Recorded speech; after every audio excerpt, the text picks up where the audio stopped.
All right, so this is me, Phil Warren. My wife Jean and I have been volunteers for about 17 years with the Marine Mammal Center. And this is a great opportunity to talk with you guys. I'm not very good at watching the chat. So you guys can just kind of break in. I'll try to pause every once in a while to wait for questions.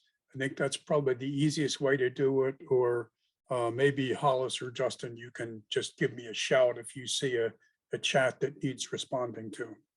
I'm watching. So why am I here? And by I mean all of us. Why are you here? Why am I here? Primarily, I put it up here just because I thought it was a neat photo. But it is an elephant seal, a northern elephant seal. And we're here today because in your activities at Stewards of the Redwoods, you are likely to encounter marine mammals, possibly in distress. And you may see them yourself, or you may get reports from the general public. And we'll talk about how you deal with that situation. So we'll try to answer what is the mission of the Marine Mammal Center, and we'll tell you a little bit about the Marine Mammal Center. Why do marine mammals strand? What do we need to respond to a stranded marine mammal? And who rescues marine mammals and how do we do it? So at the Marine Mammal Center, we're guided and inspired by a shared vision of a healthy ocean for marine mammals and humans alike. And the Marine Mammal Center is 48 years old, and it was started by a veterinarian in Marin County that was presented with one or more sick marine mammals and didn't quite know what to do with them. And so he started to learn more about marine mammals and was able to actually put together a group of other volunteers and veterinarians that started the center. We were able to get some property at part of the Golden Gate National Recreation Area, and they focused on rescuing and treating marine mammals. And after a few years, they said, well, you know, now that we have the opportunity to deal with all of these marine mammals, we ought to do some more research rather than just rehabilitating the animals. Let's figure out what's going on with diseases of marine mammals. And that started our research function at the center. And after a number of years of being a really world-class marine mammal research facility, we thought even further ahead and said, well, if these marine mammals are getting sick and they're sentinels of the ocean, maybe we need to think more, maybe a longer range look at what's going on in the ocean and how does it affect marine mammals. So our vision is really focused on the ocean as a home for marine mammals and humans alike. And so our mission is to advance global ocean conservation through marine mammal rescue and rehabilitation, scientific research, and education. And these are just some pictures of a rescue, a situation where they're working on what looks like a sea otter there and a California sea lion on the beach. We do have a research laboratory and a testing laboratory where we can very quickly do blood work and cell work on animals that are brought into us. We cover 600 miles of the California coastline. I realized that 600 miles seems like a long distance, but it really covers the coastline of San Francisco Bay as well as the coastline. We have, when this slide was put together, about 85 staff. I think that's closer to about 100 paid staff now, and at least 1,400 volunteers. And we engage over 100,000 people every year through our educational programs. And we do cover California and Maui and the Big Island in our response range, and actually started a Hawaiian monk seal hospital in Kona a few years ago. So our core patients are California sea lions, elephant seals, harbor seals, fur seals. The lower left is a Hawaiian monk seal, a sea otter, and then some other cetaceans that in most cases we don't have a chance to rescue, but we do monitor them and report them. And we do have a group that will go out and disentangle whales when we do find them. So a stranded animal is any dead marine mammal on the shore or in the water. And dead marine mammals are covered by the Marine Mammal Protection Act. So that means that if you come across a dead marine mammal, it needs to be reported. And the people who have the responsibility for dead marine mammals is the California Academy of Sciences. And so the responsibility is kind of split up between the Marine Mammal Center having the responsibility for live marine mammals and the Academy of Science dealing with the dead marine mammals. But it's a very cooperative relationship. We often do necropsies of animals that are reported through Cal Academy.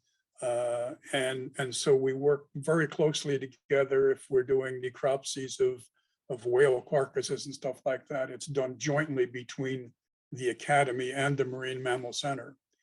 But in any case, the animal, the dead carcass is treated just like a live marine mammal in terms of the Marine Mammal Protection Act. And that means that without a release from the California Academy of Sciences, you cannot interfere with that carcass. And interfering means cutting it up, taking parts of it, or even burying it. And I can tell you that there have been instances on some of the beaches where people running the beaches have decided to bury a carcass and then had to go dig it up because the California Academy of Sciences really wanted to get access to that carcass for a beach necropsy, or actually to collect the carcass. So if you're in doubt, if you have a question, always call the Marine Mammal Center, and all the contact information will be later on in the presentation. But if it's a dead marine mammal, you can either call the California Academy of Sciences directly, or you can call the Marine Mammal Center, and we will refer that information on to the Academy of Sciences. A stranded animal is also a live marine mammal on the shore and unable to return to the water or in need of medical attention, or a live marine mammal in the water, but unable to return to its natural habitat on its own or without help. And that can mean an entangled animal. So what are the causes for animals being needing our attention? And they can be malnutrition, and that often is related to ocean conditions. When we had the hot water blob a couple years ago along the coast, it changed the pattern of fish, and we started to see a lot more malnourished marine mammals, primarily sea lions, because of the change in the location of fish. They were having to go much further out into the ocean to find the normal fish that was in their diet, And at least in Southern California, that meant that a lot of the mothers were abandoning their pups because they had to go too far away to get food. And occasionally we'll see maternal separation.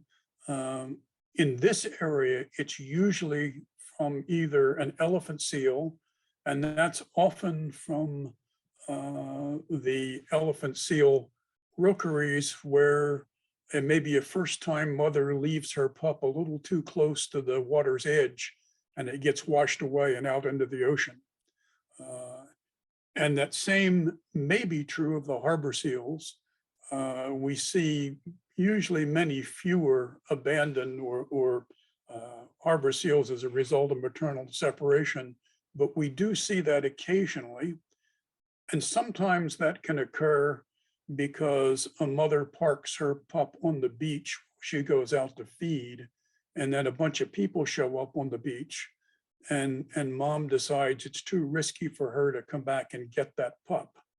And what we do in those cases is we end up trying to protect the pup and leave it in place and allow the mother to come back.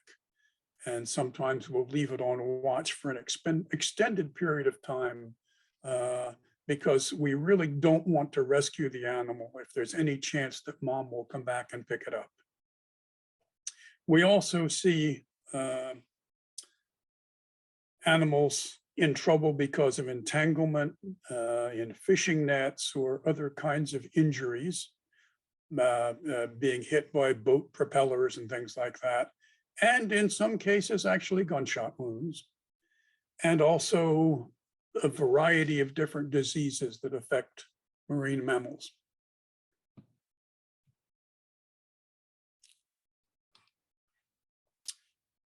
So we are part of the Marine Mammal Stranding network, and there are about 40 organizations in the US that are authorized to rescue and rehabilitate marine mammals. There's a number of them on the West Coast, starting up in Alaska and into Seattle and Oregon, and Crescent City, which is between us and the Northern California border. We cover from the Mendocino County, northern Mendocino County line, down to San Luis Obispo County line, and the Santa Barbara, San Luis Obispo County line. And then there are other marine mammal rescue organizations in Santa Barbara and Los Angeles and in San Diego, and also on the Gulf Coast and the East Coast as well. If you see a marine mammal, or if you hear of one and approach it to see what's going on, keep a safe distance of at least 50 feet away and have dogs kept on a leash.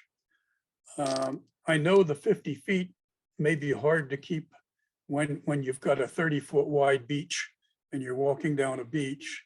The statement that Paul made earlier, which was that if you see an animal and it looks at you, it's an evidence that you're disturbing that animal. And so it's even 50 feet may not be sufficient in some cases. So here's the number, the Marine Mammal Hotline, 415-289-SEAL.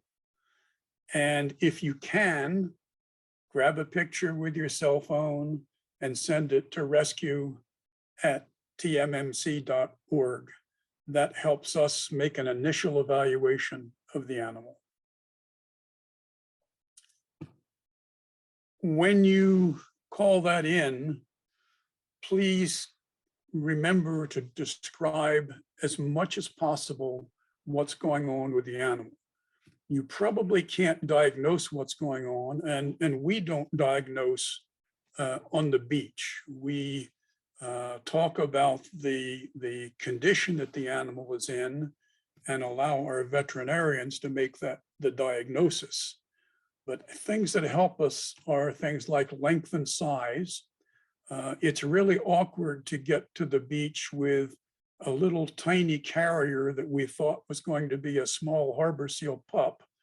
And then we get there and we find that it's a 300-pound sea lion that's not going to fit in that carrier. And so having that information for us helps us arrive on the beach with the right equipment. The color, any visible injuries or marking, and where is it and what is it around. And the reason that we add the what is it around issue is that we are governed by our permit from NOAA. And part of that permit does not allow us to interfere with other marine mammals when we execute a rescue.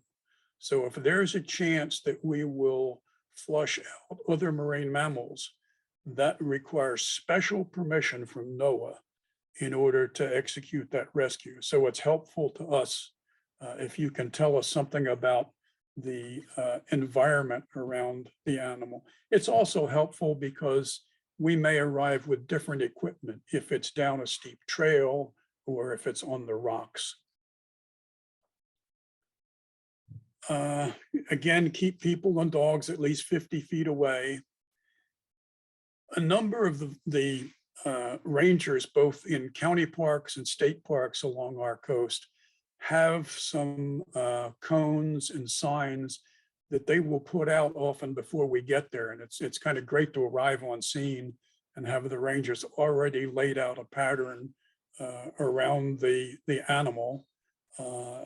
But we also use not crime scene tape, but I just buy this 1-inch wide pink or yellow or orange tape from the hardware store, because sometimes even sticking up signs is not sufficient. People are walking on the beach and they're so drawn in by the scene that they see a sign, but they just kind of don't seem to respond to it. And so sometimes we'll put a couple signs in the ground and run some tape between them just to call out the area. And so we will arrive with the appropriate protective gear and rescue equipment, and we will assess the animal and decide whether it needs a rescue. And if it does need a rescue, we will execute the rescue and transport the animal. So again, staying 50 feet away, letting people know that animals can bite or carry diseases. That it usually helps deter people. Usually that works, but sometimes, they feel, well, I don't care if it carries diseases or it bites because I can get close to it. But if you tell them it carries diseases that could affect their dog, that oftentimes is all you need to say, and then they'll back off. And that's in fact true, that the animals do carry diseases that can affect their pets as well.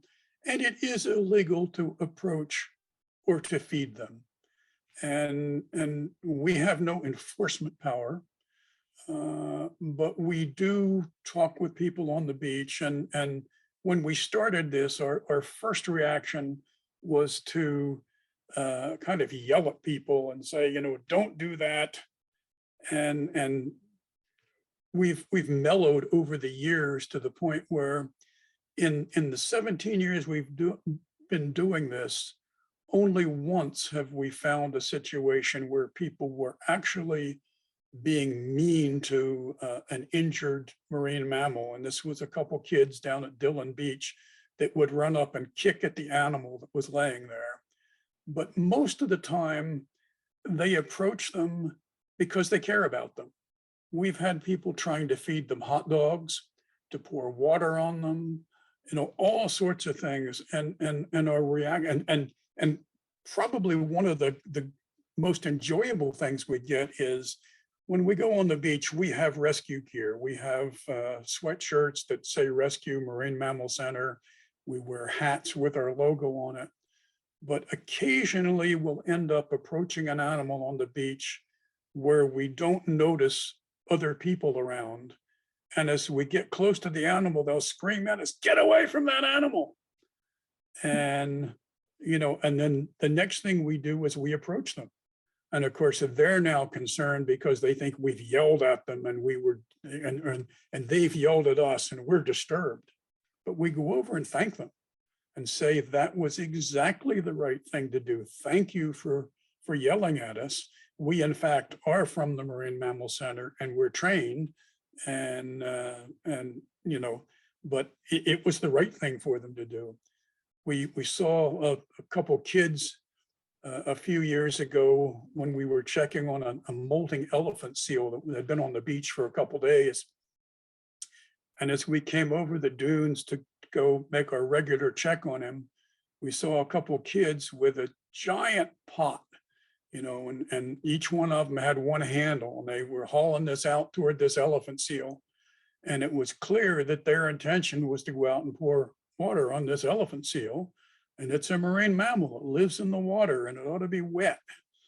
And, you know, again, the first reaction is to yell at them, don't do that. But what we really did was we said, thank you so much for caring about this animal. He doesn't really need to be wet. And pouring water on him might stress him a little bit, but thank you so much for doing it. And we treat that as a learning process rather than a disciplinary process, because we're just not finding very many cases where people need discipline. They really need just to understand what the right thing to do is with a marine mammal on the beach. And so it's okay if seals and sea lions are out of the water.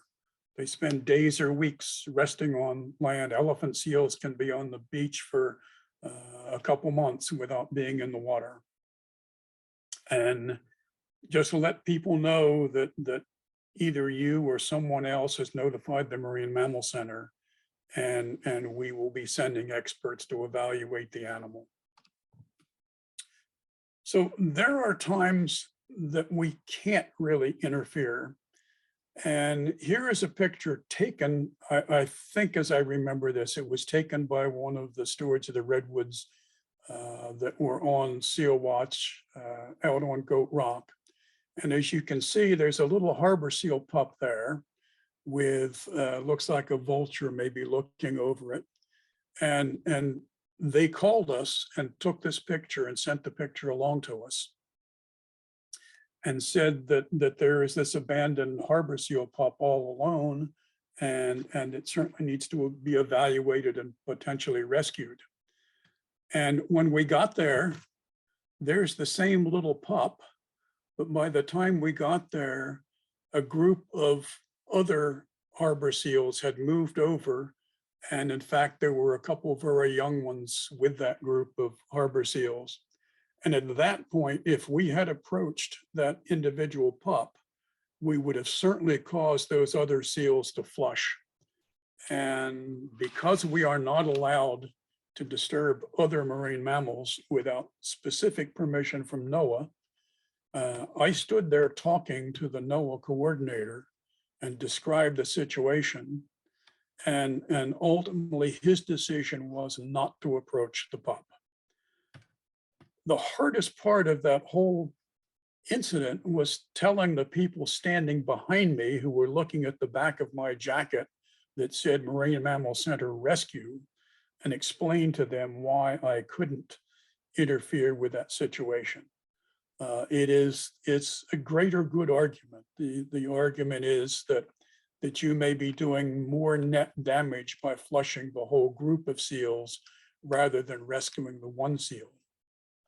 Turned out that we kept an eye on that pup, and later in the day, that pup disappeared from the beach. We don't know what happened to the pup, but we do know that we followed the NOAA regulations, and in that case, we could not interfere and do a rescue. So the next step, well, let me back up a little bit. We talk about rescue, but many more than half of the incidents that we respond to are not rescues. They are assessments, and we go out and assess animals that are reported on the beach.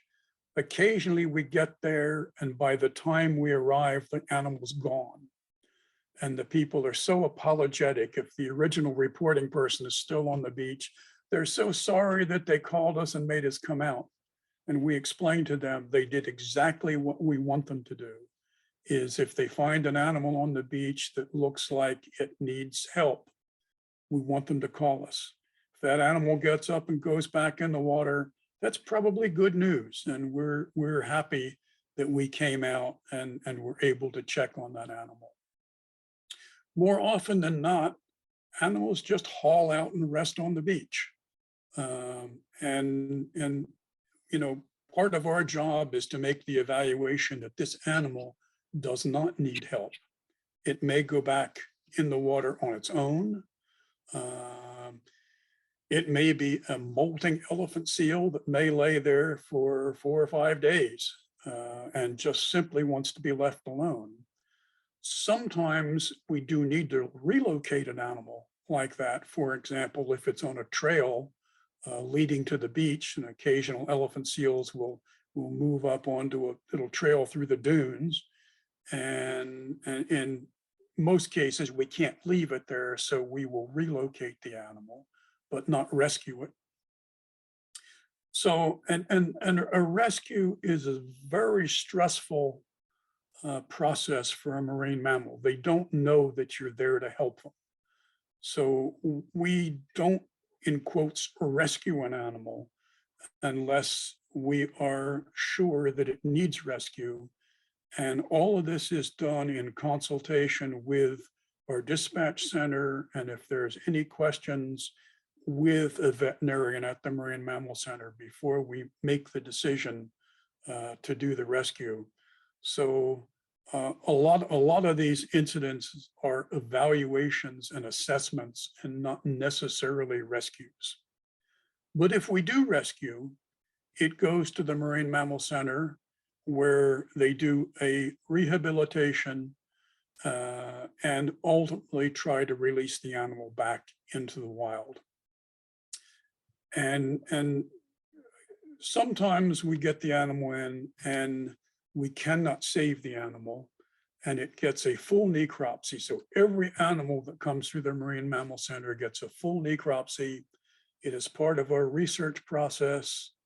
And in some cases, samples may go to 10 or 20 different researchers throughout the world to follow up on that particular animal and whatever its disease or medical condition was. And in the rare situation where we get an animal that is, let's say, blind from a gunshot wound, the animal, you know, is not able to go back and live in the wild, but it could live in captivity. And in those cases, animals get assigned to a zoo or aquarium where they get extremely good treatment, and they can lead to a learning process for hundreds of thousands of other people that see these animals in zoos and aquariums. We don't make that decision. We end up putting the animal on a list, which NOAA works with us. And then ultimately the Department of Agriculture makes the decision of how those animals are placed in captivity. That's rare. That's certainly less than 5% of the animals that we deal with. So unusual species, here's some phone numbers for entangled whales. For dead animals, there's the California Academy of Sciences number. And as it says at the bottom, when in doubt, call us at the Marine Mammal Center. Our phone is answered 24 hours a day, but our dispatch unit at the center is only open from usually 8 in the morning until about dusk. After that, we have an answering service that picks up our calls, and they are trained to determine whether the call is an emergency. If the call, for example, says there's a sea lion on Highway 1 in Jenner at 10 o'clock at night, we treat that as an emergency, and they will call the person on duty at the Marine Mammal Center, and we will mount a response. If it's some people that say we were on the beach and having a picnic at 3 this afternoon and saw a seal, and we just got home at 10 o'clock at night and thought we would call you, we're probably not going to treat that as an emergency response and probably come out the next morning to check on that evaluation. So